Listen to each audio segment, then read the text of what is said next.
Shalom, and welcome to the Jewish Disability Services Together We Make an Impact podcast. This is Adam. And I'm Rose. And on today's episode of the Jewish Disability Services Together We Make an Impact podcast, we are discussing social, recreational, and leisure opportunities in our community for the disabled population. Today, we have the privilege of speaking with Sara Sideman, Director of JCC Camps in Medford, Nina Staiman, Director of Community Inclusion at the Katz JCC, and Karen Weidner, who is the Director of Disabilities and Special Needs Programming through Camden County. We are very grateful to have all of you on today's episode. We think that you guys represent a wide spread of organizations. So to help our listeners get a bit of an idea of who each of you and your organizations are, I'm going to ask each of you to tell us about your organization and what role you play. Sara, could you take the lead on that?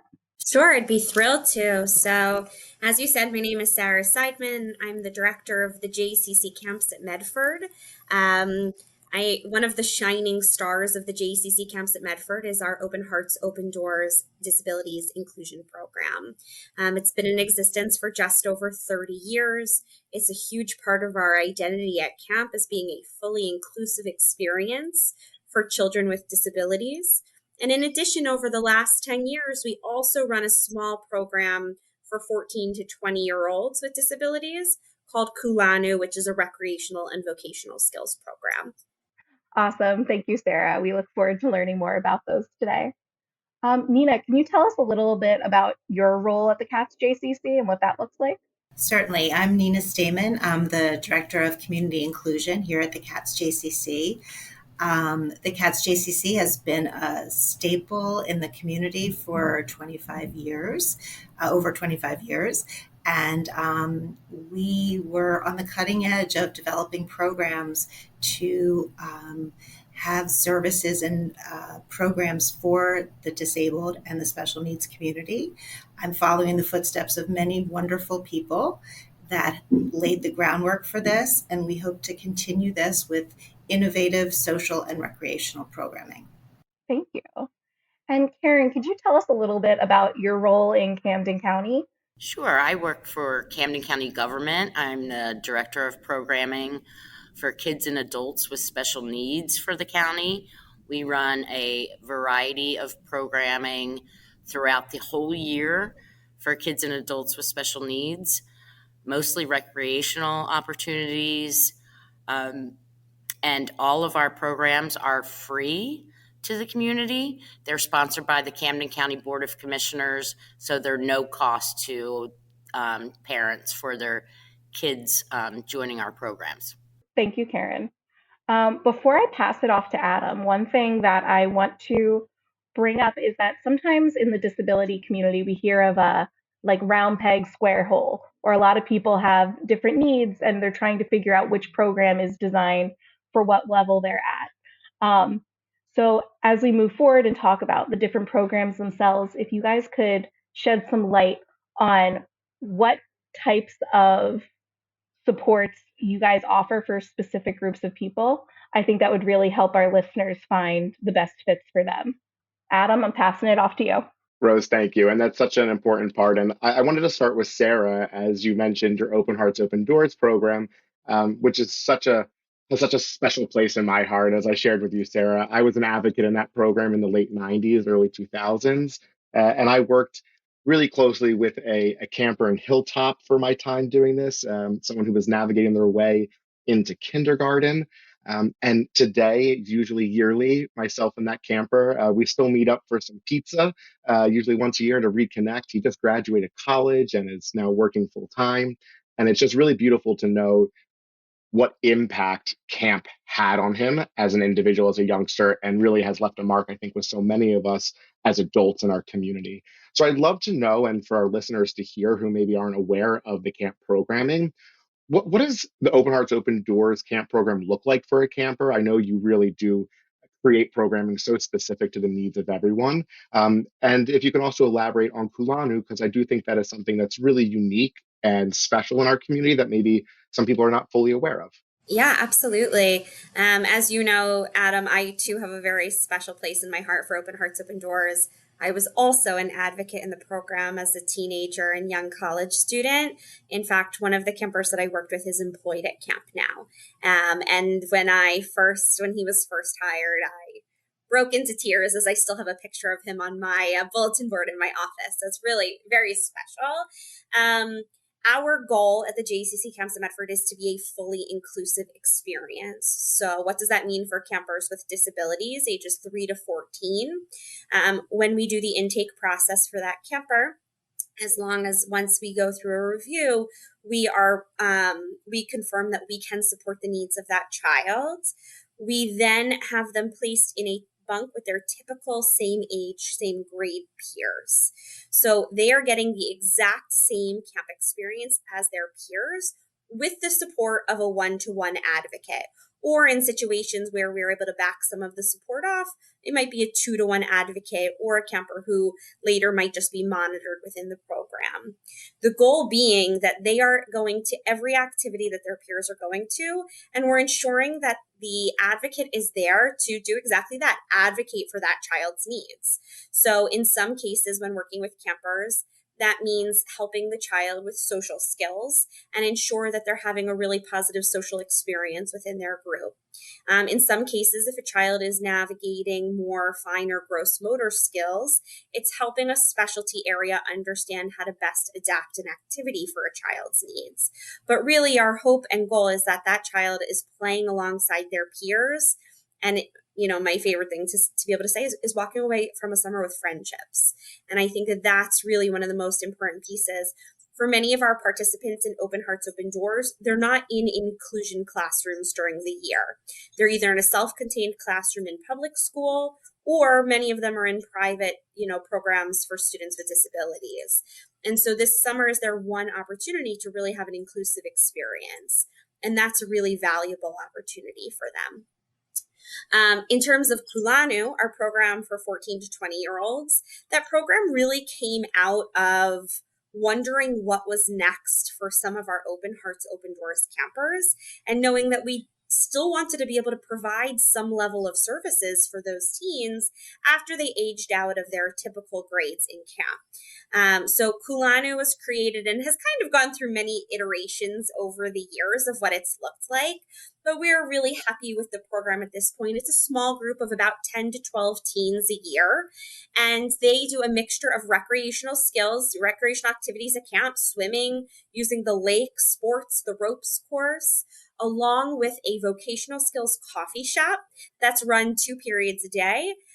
That's run for our staff at camp. The program is called Coolanu, so we call the coffee shop Brewlanu. And the goal being that not only are they working on some vocational skills, but because these teens are the same age peers as our counselors, as our staff, it also creates a social experience. And the first summer that we ran the program in 2019 before the pandemic, we very quickly noticed that the teens in Coolanu became incredibly well known around camp and were greeted with open arms by our teenage staff. And that was really exactly what we were hoping for, was to create that opportunity for interaction in a different way. So it's become a very special part of our program. We did close Coolanu during the pandemic and reopened it last summer, and are thrilled to have a full roster of participants for this season. There, it sounds like camp inclusion at its finest. That's what we aim for.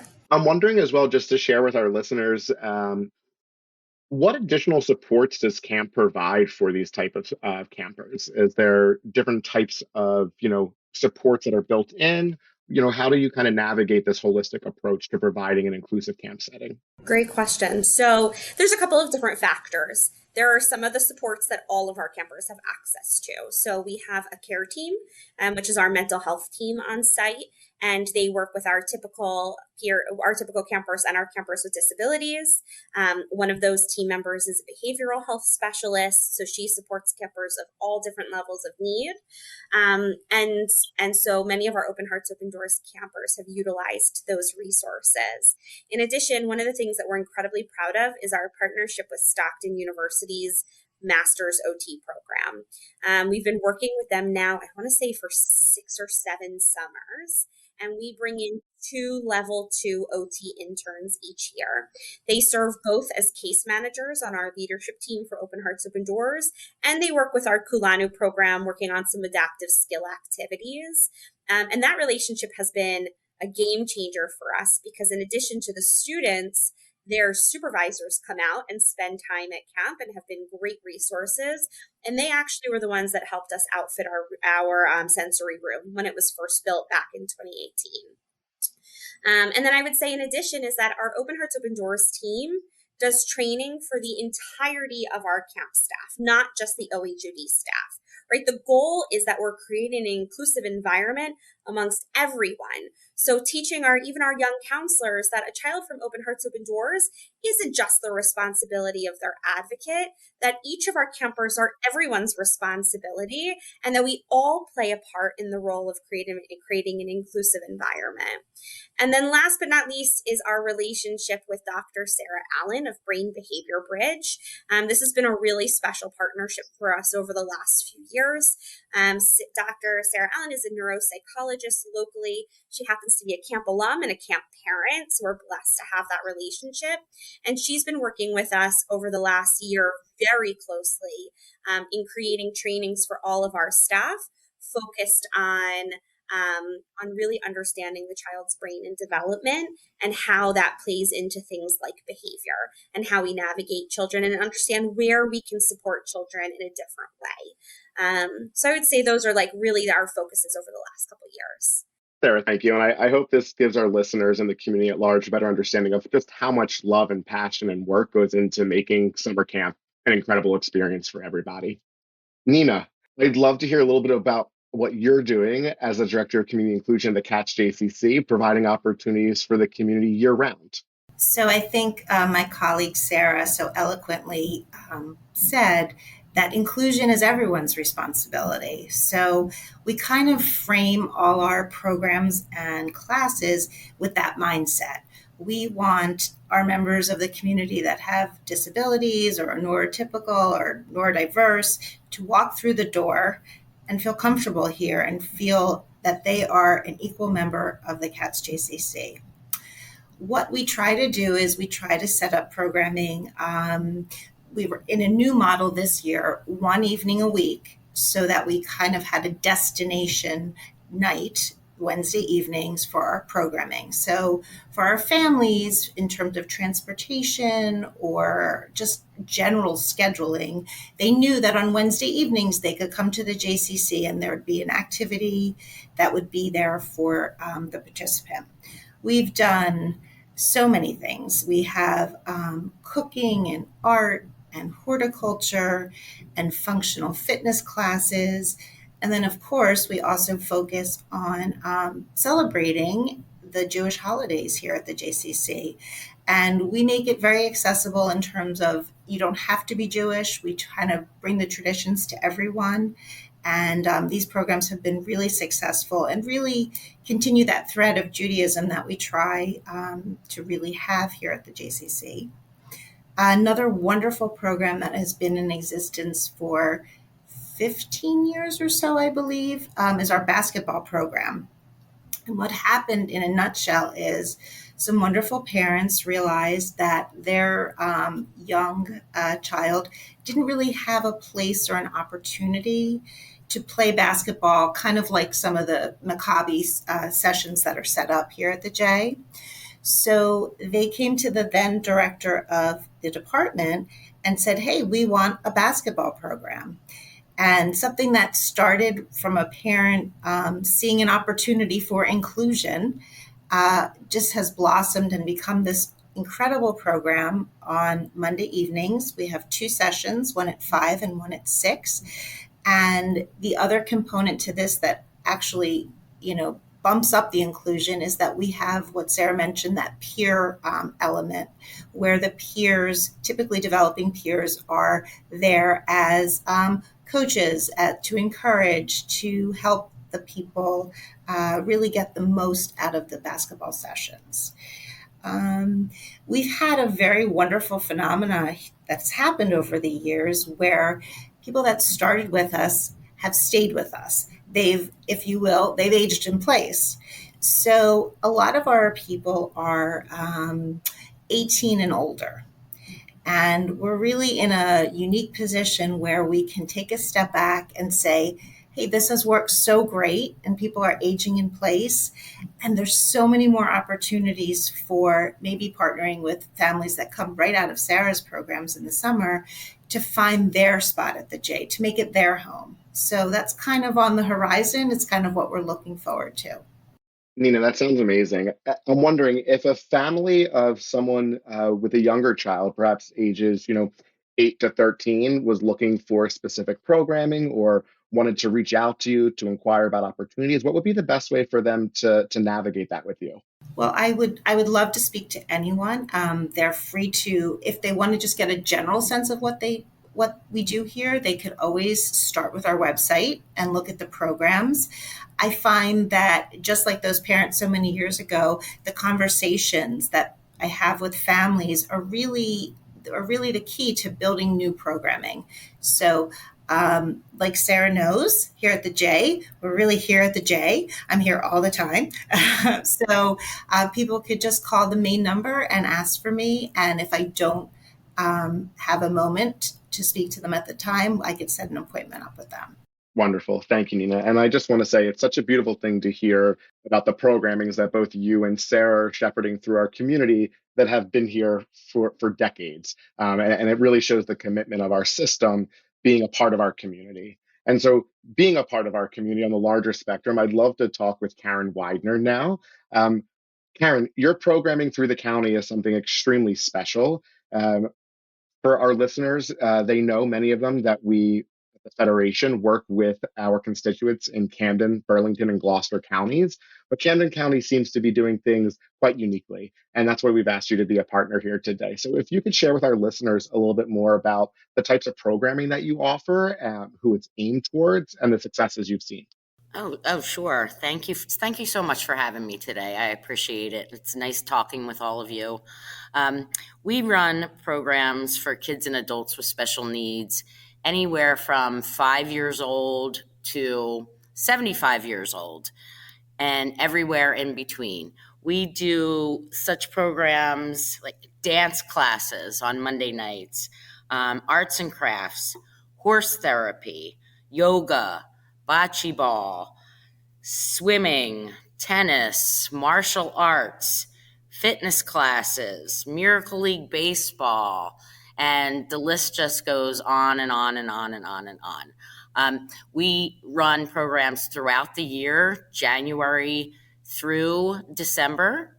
Most of my programs take place in the evenings from about 6:30 to 7:30.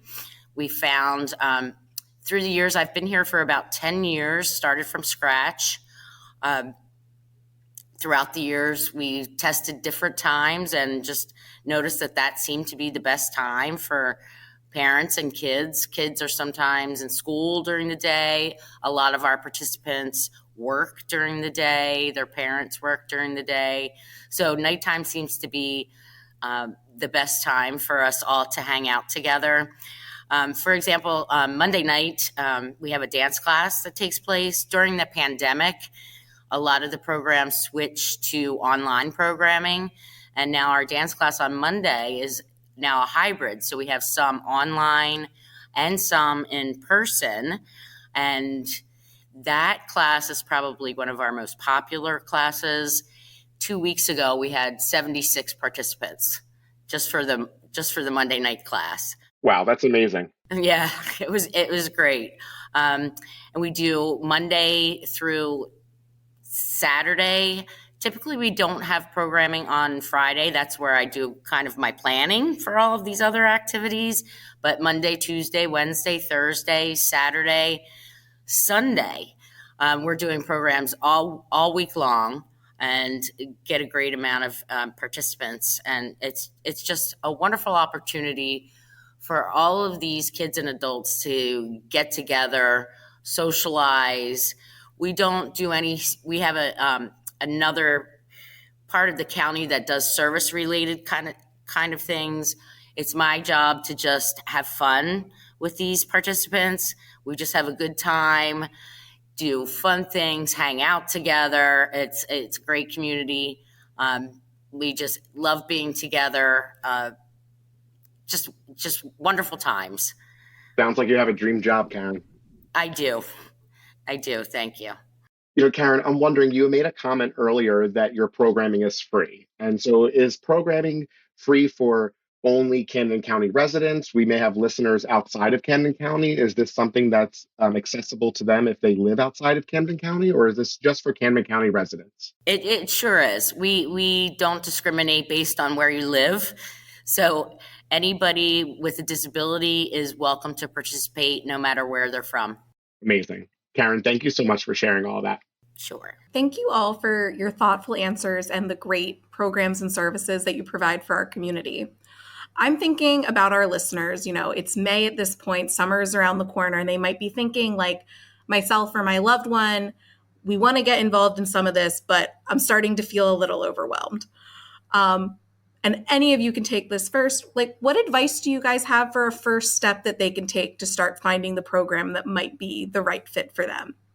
I would say for the purposes of summer camp, right, knowing that it's a specific time of the year, unfortunately for our camp season, we are completely full. That being said, I encourage families to explore now for summer 2024. I really do believe there's an opportunity when you're trying to navigate like what feels like the right fit for your child. Come and take a tour of camp while camp's in session. It's a great way to see like, yes, I think my kid can do this next season. No, I'm not sure. But in terms of timeline, I encourage any families that are really interested in camp for their child to reach out to us by early September. We do an application process for Open Hearts, Open Doors and Coolanu. And then our team, myself or Nina or another team member does a school visit with their schools to see what supports are in place for the child. And we did most of our school visits before the end of October this year. That's amazing. And I really love that idea of that proactive planning. Like, they want to get more involved in all this. Take this first summer instead of throwing right in to like start testing the water in places to build up for that long-term success. Nina, do you have any thoughts or recommendations? I just think this is just a very general way of looking at activities. I always find that when families focus on their individual and what is their individual strengths. So, for example, a music class may sound amazing, but if the individual doesn't like loud noises or has some other sensory issues, that might not be the right fit.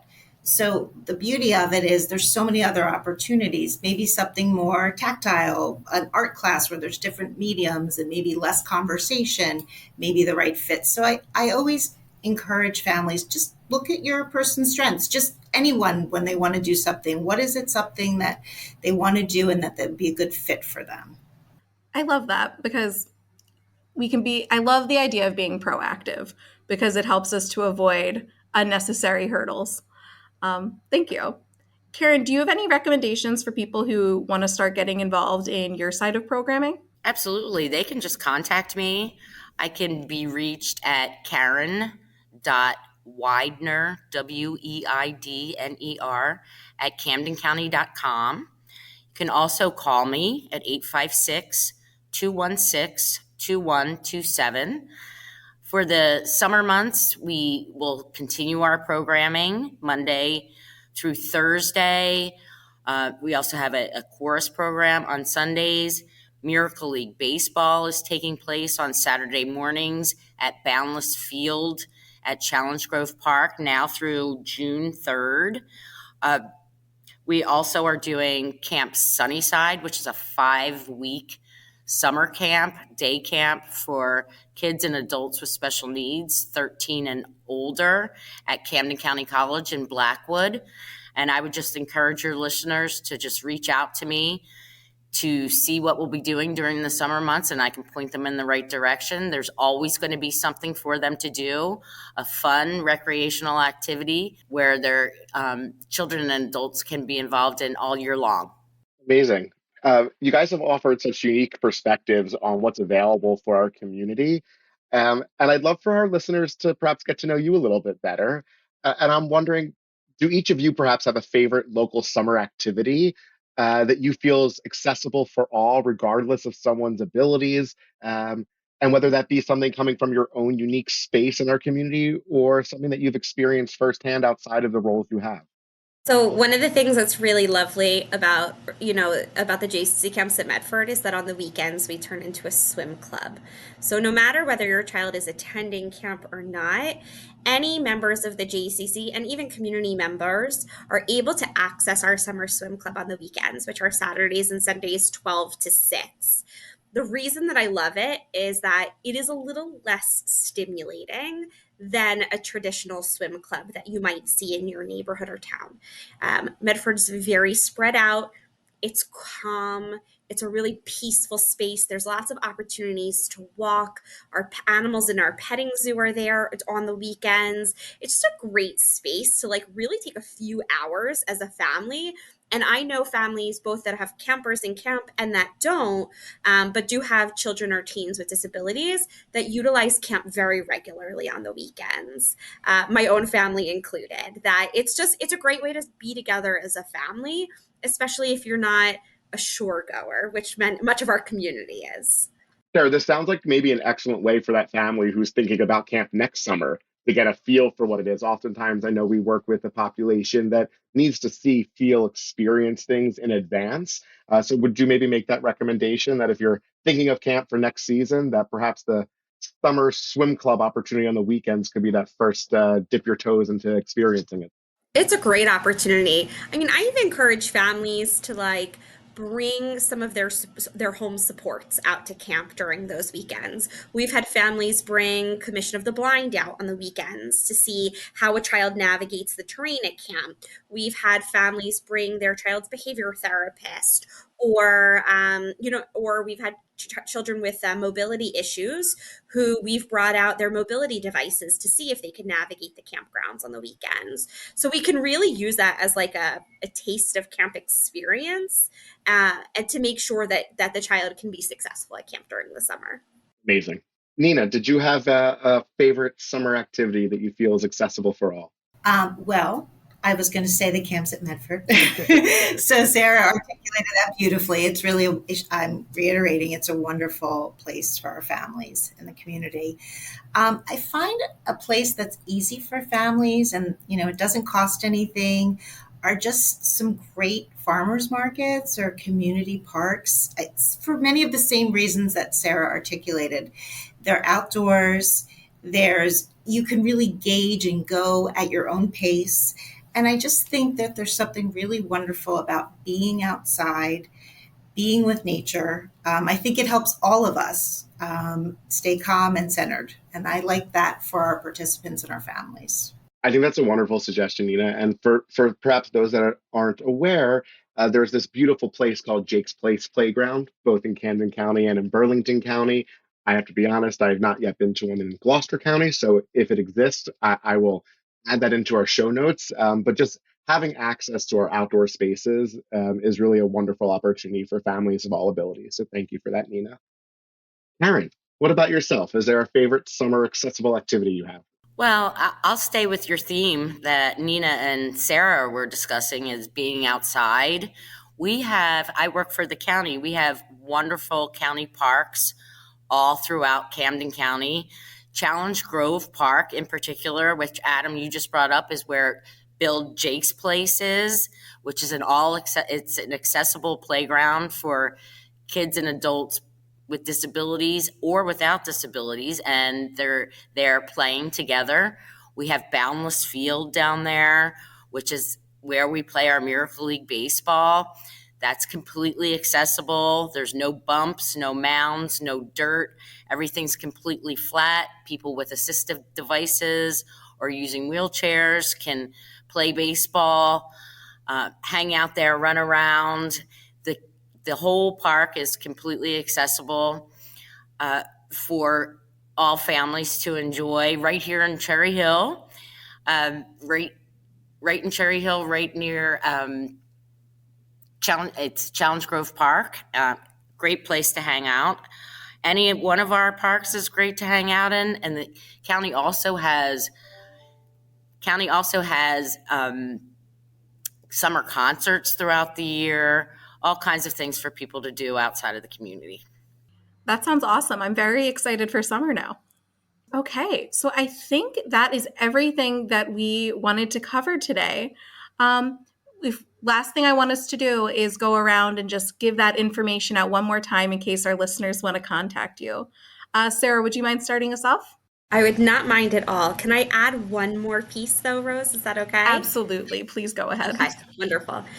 One of the most important things about Open Hearts, Open Doors at camp is that it is funded both by the Saltzman Foundation, a local community foundation, and by fundraising efforts that take place during the year led by the Katz JCC.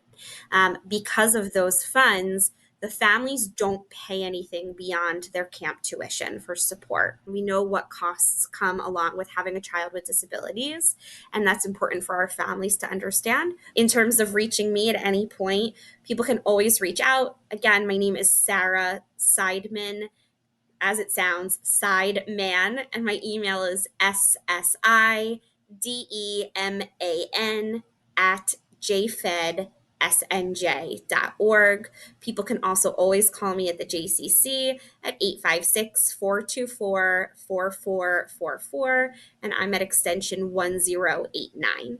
Awesome. Thank you, Sarah. Nina, do you have any final comments and your contact information?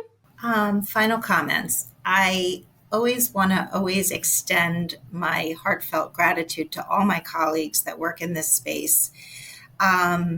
Sometimes this work isn't easy, but this work is so meaningful, and I always find that at the end of the day, we're helping, and we're helping our community, and that's really meaningful. I can always be reached at nstaiman, Staiman, at jfedsnj.org. Same number as for Sarah, as the Katz JCC, is area code 856-424-4444, and I'm extension 1204. Thank you, Nina. And Karen, if you can close us out, if you have any final thoughts and just that contact info one more time, please. Sure. I wanted to thank you for having me today. It was nice hearing about the programming from Sarah and Nina as well.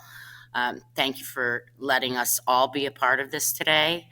Again, my name is Karen Weidner. I can be reached at Karen, Karen, Weidner, Weidner, at CamdenCounty.com. or 856-216-2127. Or you can also check out our website at camdencounty.com/special needs. And there you can look at my current schedule and also sign up to receive our monthly activities newsletter.